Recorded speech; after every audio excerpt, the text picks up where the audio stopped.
Esto por el mercado local. El sector de fibras justamente ha seguido mostrando mucha fortaleza. Fibras industriales, como el caso de Fibra Prologis, Fibra Uno, han mostrado todavía avances significativos. El índice de fibras aumentó un 8% en la semana, liderado por el avance de Fibra Danos, con un incremento de poco más del 14%. Fibra Uno un 10% en la semana, Fibra Prologis 8.5%, Fibra Monterrey 6.3%. Prácticamente estas últimas tres fibras muy enfocadas en el segmento industrial, exceptuando el caso de Fibra Danos, que si bien está incursionando en este segmento, como es mencionado, su principal componente es el segmento comercial y de oficinas. Aquí, bueno, mencionar que en el caso de Fibra Uno hubo dos noticias relevantes. Por un lado,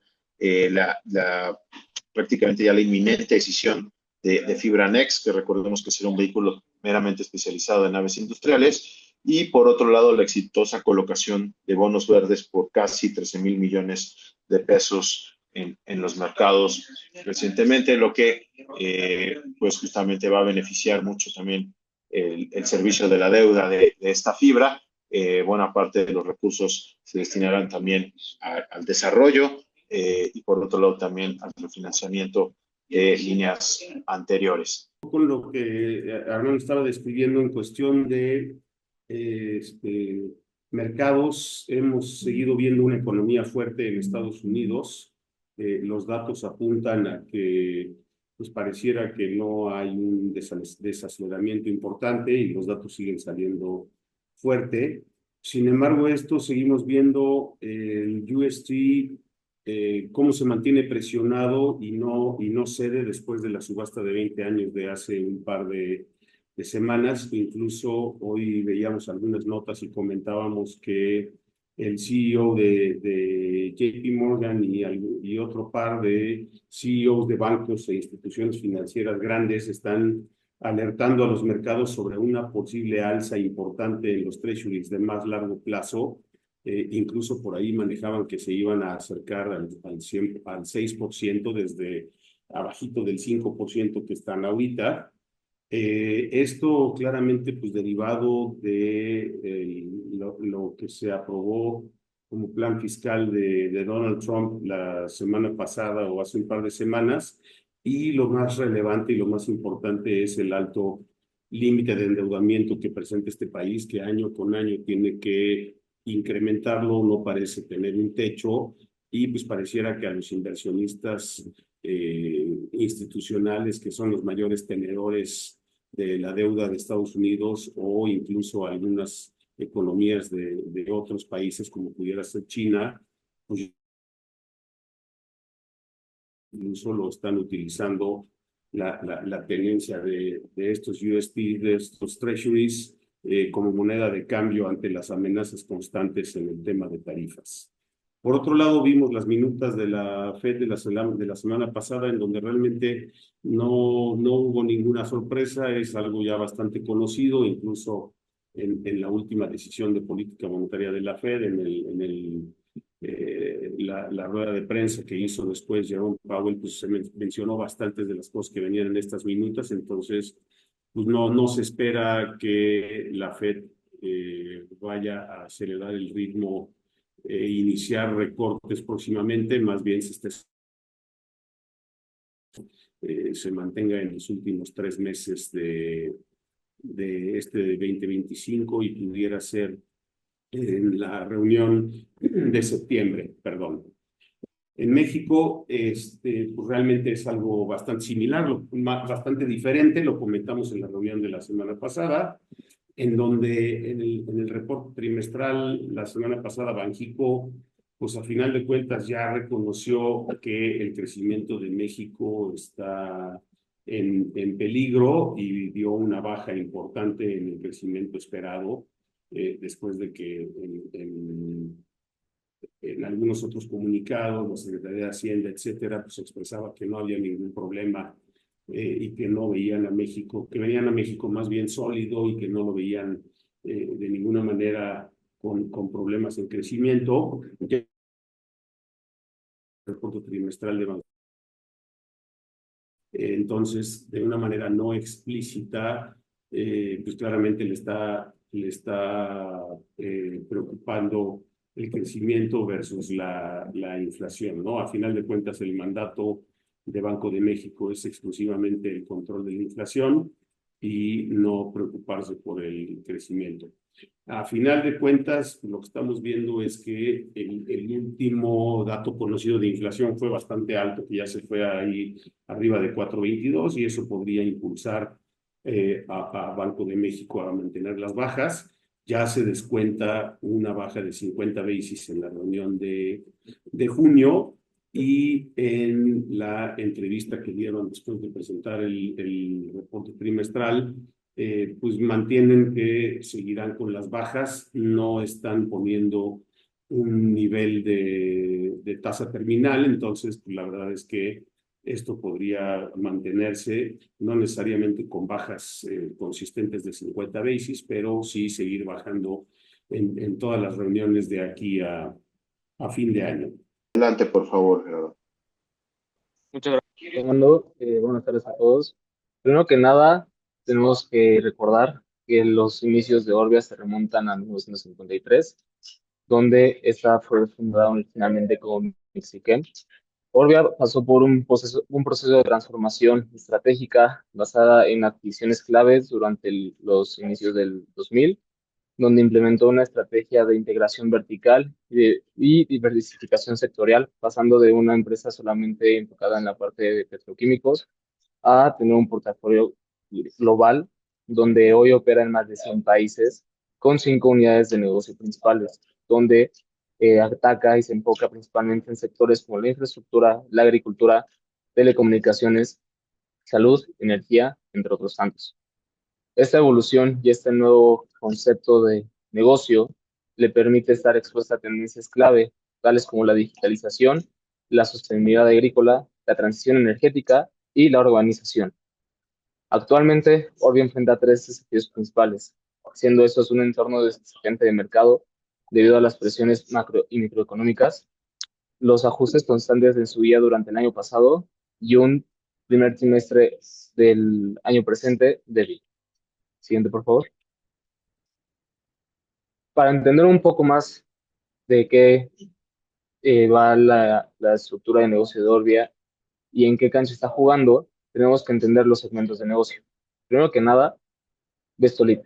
Vestolit es la unidad de negocio que se enfoca en la parte de petroquímicos con soluciones poliméricas. Esta unidad representa el 32% del ingreso de la compañía. Su principal operación se concentra en Alemania y México, y su principal factor de riesgo es la sensibilidad al mercado de los precios del PVC y la sosa cáustica. El CAGR que ha mantenido durante los últimos 5 años es del 0.58%. Wavin es la unidad de negocio de construcción e infraestructura de Orbia. A través de Wavin se opera uno de los principales negocios de soluciones integradas de tuberías y sistemas de gestión hídrica a nivel mundial. Este segmento representa el 31% de negocio, es decir, que junto con Vestolit, Wavin representa en fusión el 60% del negocio. Sus principales operaciones se concentran en Europa y Latinoamérica, y esta unidad de negocio está expuesta principalmente al gasto público y al ambiente ESG de los países donde opera. El CAGR de esta unidad de negocio se presenta con un crecimiento compuesto del 2.74%, tomando en cuenta el primer trimestre de 2020 hasta el primer trimestre del 2025. Metafim es la unidad de negocio de Orbia, que fue adquirida en 2017 posterior a su integración total a la compañía, y es el líder mundial en sistemas de riego por goteo y soluciones agrícolas inteligentes. Cuenta con presencia en más de 100 países y una red de más de 3.000 distribuidores. Este segmento representa el 10%, del 10 y el 15% de los ingresos. Los factores de riesgos principales en Atapim incluyen los sensibles retos a la seguridad alimentaria y regulación ambiental, ya que la compañía se enfoca principalmente en riego de campo. El crecimiento compuesto durante los últimos 5 años ha sido el 3.16%. Cobra se concentra alrededor del 10 y 12% de los ingresos.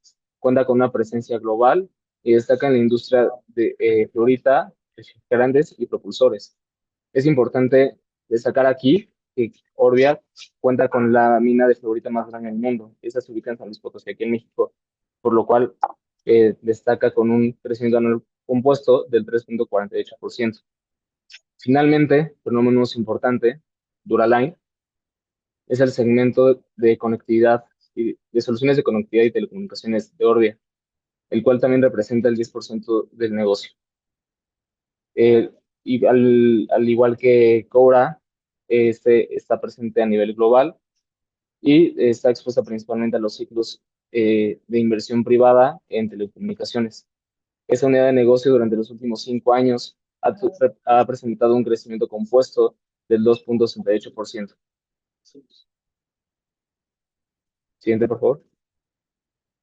Tomando en cuenta los factores de riesgo de la compañía y la importancia del negocio de Bestolid dentro de los ingresos y el dinamismo del mercado de la misma, nos dimos a la tarea de hacer un ejercicio de correlación entre el precio del PVC y la cotización de la acción. Como se muestra en la primera gráfica, podemos notar una alta volatilidad y ciclos muy marcados dentro del precio del PVC, donde podemos notar que el 2021 fue un año excepcional para este commodity, cosa que se ve reflejada en el comportamiento que condicionó la correlación tan positiva impulsada el desempeño bursátil de la acción.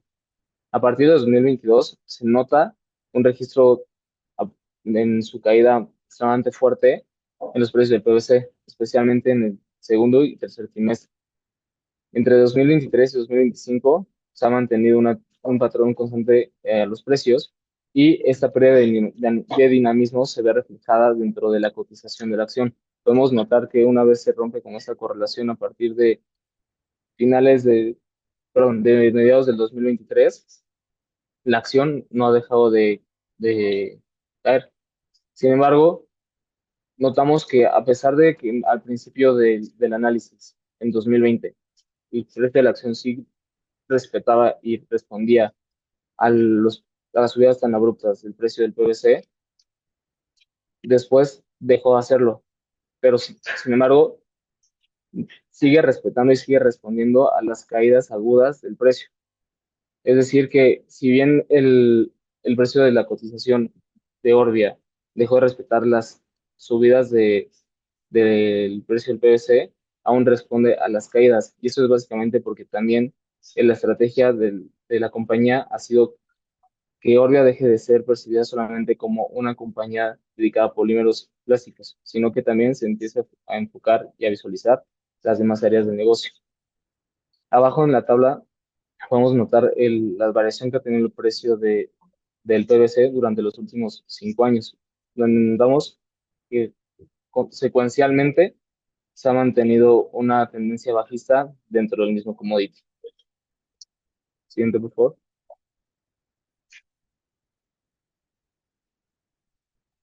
Ahora, ¿qué fue lo que sucedió en este primer trimestre? Primero que nada, los ingresos consolidados de la compañía disminuyeron un 2,8%. El EBITDA mostró una contracción del 21,7%, afectado principalmente por sus gastos de SG&A y un menor margen operativo. Y el margen EBITDA mostró una contracción de 2,61%. ¿Esto cómo se refleja y qué es lo que realmente afectó al negocio durante este primer trimestre? Recordemos que Bestolid y Wavin forman el 60% del negocio, y ambas unidades presentaron contracciones importantes durante este primer trimestre. Hablando de Bestolid, los ingresos disminuyeron un 9% y el EBITDA se contrajo un 19%. Este impacto se explica principalmente por una baja de precios del PVC y un problema de suministro con uno de sus principales proveedores. La compañía, durante su earnings calls, menciona que este problema de suministro ya fue solucionado y que esperan una mejora de volúmenes a partir del tercer trimestre del presente año. En Wabi, lo que afectó a la unidad de negocio fue principalmente la debilidad en inversión de infraestructura en Europa y México, pero se compensó parcialmente por la inversión en Brasil y la nueva planta que están comenzando a operar en Indonesia. Duraline, la parte de conectividad, también presentó una contracción importante, bueno, una contracción del 1% y un aumento en margen del 12%. Este aumento en margen se vio principalmente apoyado por menores costos de materias primas y un mejor control de gastos. Finalmente, la compañía se vio apoyada por sus dos unidades de negocio que representan el 10%, que si bien son pequeñas, son muy poderosas. Netafim tuvo un crecimiento del 6% interanual, representando 261 mil millones de dólares, con un EBITDA del 28% en crecimiento, debido al buen desempeño en Brasil y Perú, con una mejora por eficiencias operativas. Finalmente, Fluor, en la parte de Cobra, registró un ingreso del 14% adicional al año pasado, representando 216 mil millones de dólares. Su margen EBITDA creció un 18%, impulsado principalmente por mayores volúmenes y una reducción de costos. Siguiente, por favor. De esta manera y considerando la historia de la compañía, ¿qué es lo que nosotros esperamos para los siguientes años? Primero que nada, es importante entender que el 2025 es un año de reconstrucción y de fortalecimiento para la compañía. Están pasando por un momento donde, debido a las condiciones y presiones de mercado, así como los planes estratégicos, no esperamos un crecimiento en ingresos ni en EBITDA para este año. Sin embargo, para 2026, y de acuerdo a los planes de la compañía y las estimaciones propuestas, consideramos que 2026 será un punto de inflexión para Orbia, buscando un crecimiento del 3% en ingresos y del 9.6% en margen EBITDA. Asimismo, consideramos que a partir de 2027 el nivel de ingresos y EBITDA se regularizará a niveles del 2024, teniendo de esta manera un, un ingreso total aproximadamente de 8 mil millones de dólares y de 1.190 mil millones de dólares en EBITDA. Siguiente, por favor. Que es el caso de NVIDIA. Damos la palabra a nuestro analista Adair Casco para hablar al respecto. Adelante, por favor. Muchísimas gracias, Armando. Así es, el miércoles pasado se llevó a cabo pues la presentación de resultados por parte de NVIDIA Corporation y con información al primer trimestre fiscal del 2026.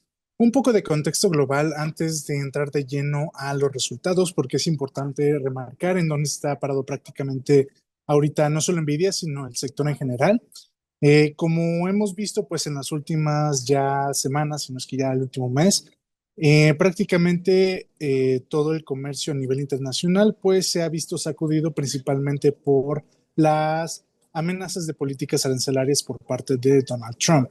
Esto sí definitivamente ha sacudido a lo que vendría a ser el sector de semiconductores, principalmente Nvidia, debido a que pues en esta misma guerra comercial y en la guerra que están manteniendo ahorita prácticamente Estados Unidos contra China, entre quienes son los mejores desarrolladores, no solamente de inteligencia artificial, sino en toda esta parte de chips avanzados, pues prácticamente ya llegó a la prohibición máxima para Nvidia, en la que se quedaron sin dispositivos que puedan ellos enviar a la parte del comercio China, recordando que el último chip que quedaba disponible para su distribución en China, siendo el H20, lo que ahora provoca pues que Nvidia prácticamente salga de este mercado en su totalidad al no tener con qué competir dentro de este mercado sin romper con lo que está requiriendo el gobierno federal de Estados Unidos. Para el resto del sector, bueno, ha habido un poco de shift gracias a este pues suceso que ha habido pues sin precedentes, y es que prácticamente todas las empresas foundries, que son las que suplen a las empresas de semiconductores que se encargan del diseño, pues han incrementado en su CAPEX con el objetivo de reubicar parte de la fabricación actual del sector y llevarla ya sea tanto a la parte europea como a la parte de dentro del propio Estados Unidos. Lo cual pues se puede desencadenar en que más adelante haya un incremento en la parte de costos para este tipo de empresas. Y pues en lo que vendría siendo a los líderes de inteligencia artificial, NVIDIA continúa siendo indiscutiblemente el líder en la venta de centros de datos y en la parte de las tarjetas gráficas requeridas para el desarrollo de este tipo de servicios. La que sigue, por favor. Mantener este primer lugar, pues sí le beneficia a Nvidia. Como podemos ver, ya sobrepasó los 44.000 millones de dólares en ingresos en la parte trimestral, y principalmente por el crecimiento que ha habido en el sector de centro de datos, con un crecimiento anual del 73%, alcanzando los 39.1 mil millones de dólares de ingresos en el trimestre. Pues continúa con esta desaceleración que ya veíamos observando prácticamente desde hace 2 trimestres. Sin embargo, continúa siendo un crecimiento, la verdad es que bastante alto, y continúa estando muy, muy de cerca con lo que nosotros teníamos de perspectiva para estos trimestres. Sin embargo, sí cabe remarcar que por este tema que tuvieron en la parte de China, sí se vieron afectados en la parte de los márgenes, principalmente porque hubo un incremento en la parte de costos, ya que no pudieron distribuir todo lo que habían producido para prácticamente el sector de China una vez entró de lleno la prohibición, lo que significa que pues ahora entraron en gastos adicionales con la parte de Taiwan Semiconductors para poder mantener eso dentro de los inventarios de TSMC, sin que ellos tuvieran que distribuirlo prácticamente a China. Sin embargo, la administración sí remarcó que pues es un gasto extraordinario, que ellos esperan que no aparezcan los resultados del segundo trimestre del 2026 fiscal, principalmente porque pues este chip ya no va a ser producido en cuanto no tengan un cliente a quien vendérselo, debido a que es de una de las gamas muy anteriores de Nvidia comparado con los actuales chips que ya comercializa la empresa. Sin embargo, este sobreinventario que quedó, también cabe aclarar que pese a que lo tienen actualmente dentro de las bodegas, no tienen un cliente explícito a cuál van a venderlo, no tienen a quién específicamente distribuirlo, por lo mismo de que son chips con con una gama más baja a los que están actualmente peleándose en el mercado. Y entonces, la que sigue, por favor. En perspectivas para el siguiente trimestre, continúan siendo altas. Esperamos un incremento en ingresos pues de más o menos el 2%, más o menos arriba del 2% de 45.000 millones de dólares, con márgenes brutos recuperándose a más o menos el 70% para lo que vendría a ser el segundo trimestre del 2026. Sin embargo, sí cabe aclarar que pues el impacto geopolítico que tendría el mercado de China sería sobre 8.000 millones sobre los ingresos, por lo tanto, pues sí se puede llegar a afectar inclusive mucho más esta parte, y lo único que hacen estas restricciones pues es beneficiar a la competencia de Nvidia, que sí tiene acceso dentro del país de China, como lo serían empresas como Huawei. En la estrategia para la empresa también está empezando a cambiar un poco en la parte de la narrativa. Si bien continúan siendo pues los líderes en la inteligencia artificial aplicada, durante esta llamada de conferencia lo que tuvo mucho más relevancia fue la parte del tema de robótica. Nvidia ha hecho mucho hincapié, sobre todo en los últimos 2 trimestres, que la empresa se está intentando diversificar justamente hasta esta parte del sector, como siempre intentando ir a la vanguardia, y pues han estado dando a conocer pues múltiples trabajos que han estado haciendo, y consideran que va a ser pues de los sectores más influyentes y más importantes a la par de inteligencia artificial, o en su parte en conjunto, para los siguientes trimestres y para los años posteriores. Si bien la empresa pues continúa pues enfrentando desafíos, mantenemos una posición bastante positiva. La que sigue, por favor. Seguimos recomendando compras, sin embargo, tenemos que hacer una revisión en el precio objetivo, dado todas estas fluctuaciones que han estado pues permanentes en el mercado, y debido a que la perspectiva en el mediano plazo y en el corto plazo todavía no podemos vislumbrar bien qué es lo que va a pasar con el tema del mercado de China. No sabemos si al final se va a echar para atrás Donald Trump con estas políticas regulatorias que tienen hacia Nvidia, ya que, como lo remarcó Jensen Huang en la llamada de resultados, no se trata si China va a competir en el mercado de inteligencia artificial, más bien se va a tratar de si Estados Unidos va a dejar que pues, sus empresas distribuyan chips dentro de este mercado, ya que pues definitivamente ya son competencia directa de Estados Unidos, y si no lo hacen, solamente lo que harán será afectar pues a estas compañías en temas de márgenes y también en ingresos por parte de uno de los mercados más grandes del mundo. Eso sería todo por mi parte con el... que ha traído las declaraciones de Donald Trump, pues todavía sigue siendo un potencial de 42%, lo cual es bastante atractivo para el cierre de este año, con un precio objetivo de 137,70 centavos. Y por mi parte ha sido todo. Muchas gracias. Muchas gracias, David, por el análisis. Y bien, ahora pasamos también con otras empresas importantes en el mercado internacional. Damos la palabra a nuestra analista Cristina Morales para hablar al respecto. Adelante, por favor, Cristina. Gracias, Mandy. Pues sí, todavía, bueno, primero empezamos, bueno, todavía, por el calendario fiscal hubo reportes de dos empresas del sector comercial, Target y Costco, con dos reportes realmente diferentes. Target no tuvo un buen reporte, tuvo un decremento en ventas de 2,8% y un decremento también en las ventas mismas tiendas.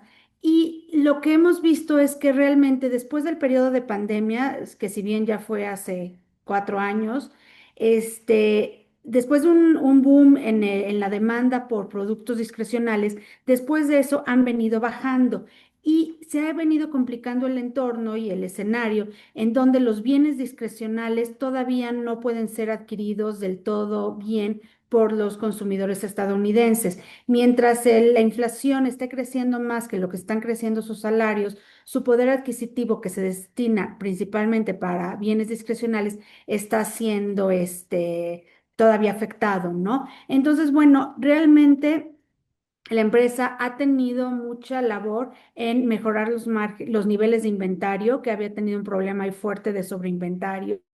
Sin embargo, con esta baja en ventas en el primer trimestre del año fiscal, todavía volvió a tener este problema de inventario. El nivel de inventario creció 11%, mismo crecimiento que no había tenido ya en los trimestres anteriores.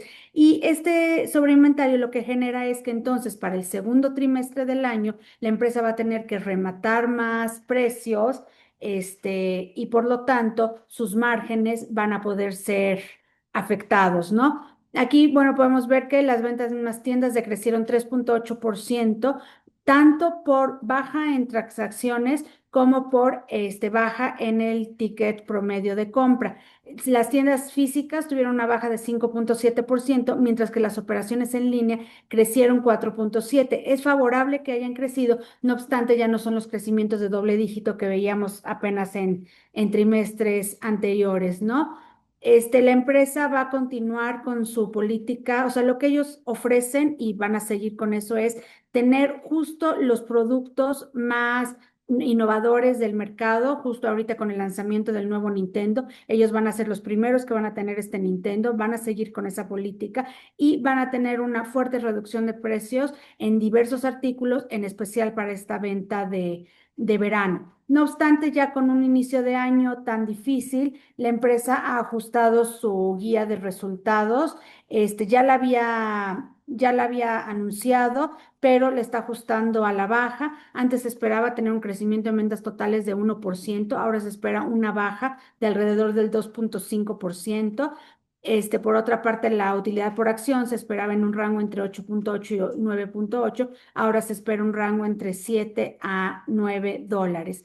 Entonces, bueno, el reporte no fue bueno, lo más probable es que el segundo trimestre también tenga sus desafíos y sobre todo por este sobreinventario que se tuvo en el primer trimestre y realmente sería hacia la segunda mitad del año cuando podamos empezar a ver un poco más de repunte y mejora en los resultados. No obstante, el anual ya se verá más, ya se ve afectado por un débil inicio de año, ¿no?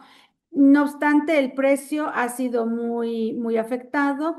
Sí bajamos el precio objetivo, pero mantenemos nuestra recomendación de compra con un precio objetivo de 115 dólares por acción al cierre de año. Con esto pasamos a la siguiente empresa, que es Costco. Costco reportó apenas también el jueves pasado con un reporte más robusto que el de Target. Sus ventas totales crecieron 8%, las ventas en las tiendas crecieron 5,7%, destacando el crecimiento que se tuvo en Estados Unidos del 6,6%, en donde la mayor parte de ese crecimiento corresponde a un alza en el tráfico de clientes y en menor medida al ticket promedio de compra. La empresa ya de hecho, fue de las primeras, si no es que la primera empresa del sector comercial en poder reducir precios ya una vez que el nivel de inflación ha venido un poco a la baja. Ellos Antes, digamos que que será un año y medio, tenían una inflación en productos alimenticios dentro de Costco de alrededor del 5-6%. Gradualmente lo fueron bajando trimestre a trimestre y ya hace 2 trimestres anunciaron la primera baja en precios, misma que se ha logrado mantener. Lo que ellos hacen es que están monitoreando todo el tiempo los precios de los commodities. Varios precios de los commodities que sus productos utilizan se han ajustado ya a la baja en un periodo de menos presiones inflacionarias. Entonces, de inmediato, ellos hablan con los proveedores y empiezan a negociar precios más bajos para poder ofrecer al consumidor. La empresa no está exenta de un impacto por parte de los aranceles. 1/3 de sus productos son productos importados y de este tercio, 2/3 provienen de China, que es ahorita con quien más conflicto comercial hay. Entonces, bueno, al igual que otras empresas, lo que están haciendo es diversificar sus proveedores, están tratando de moverse a países en donde no se tenga una carga impositiva tan alta y están buscando, sobre todo en su línea, en su marca propia, que es Kirkland, tratar de producirla en países que no estén tan impactados con los aranceles. La empresa está casi asegurando y haciendo todo su esfuerzo por no pasar incrementos al consumidor final. Dio a entender que más bien los proveedores van a ser los que van a tener que absorber esta alza en aranceles para que el precio al consumidor final no sea afectado. Y bueno, la empresa tiene la ventaja, como hemos visto trimestre a trimestre, que la mitad de su generación de utilidad operativa proviene del ingreso por membresías. Entonces, esto le da una solidez importante a sus niveles de rentabilidad y con esto la utilidad operativa puede seguir aumentando este año, bueno, este trimestre más bien, fue 20 puntos base superior al mismo trimestre del año anterior. No obstante, cabe mencionar que la tasa de renovación de membresía, en especial en Estados Unidos, tuvo un poco de baja y esto es porque cada vez las tarjetas, las credenciales de Costco se hacen más en medios digitales y el tenerlo en medio digital implica una menor tasa de renovación, principalmente porque las personas jóvenes son quien tiene esas tarjetas digitales y ellos no renuevan tanto, digamos, como una persona más madura que está más acostumbrada a llevar de manera física su credencial.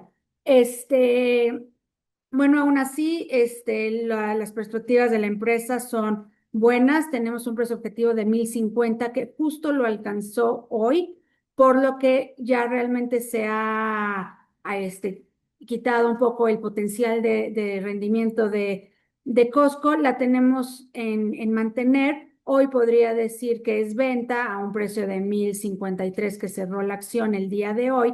Y realmente creo que se requiere un poco más de dinamismo otra vez en el consumo para poder justificar un alza en el precio de la acción. Sin duda es de las empresas más defensivas, con mejores resultados y con mucha solidez, pero también pues ya está llegando, bueno, más bien ya llegó al precio objetivo que tenemos y sí quisiera ver cómo van a empezar a estar las ventas en mismas tiendas en estos meses para ver si se justifica un alza en el precio objetivo antes de cambiar la recomendación de mantener a compra.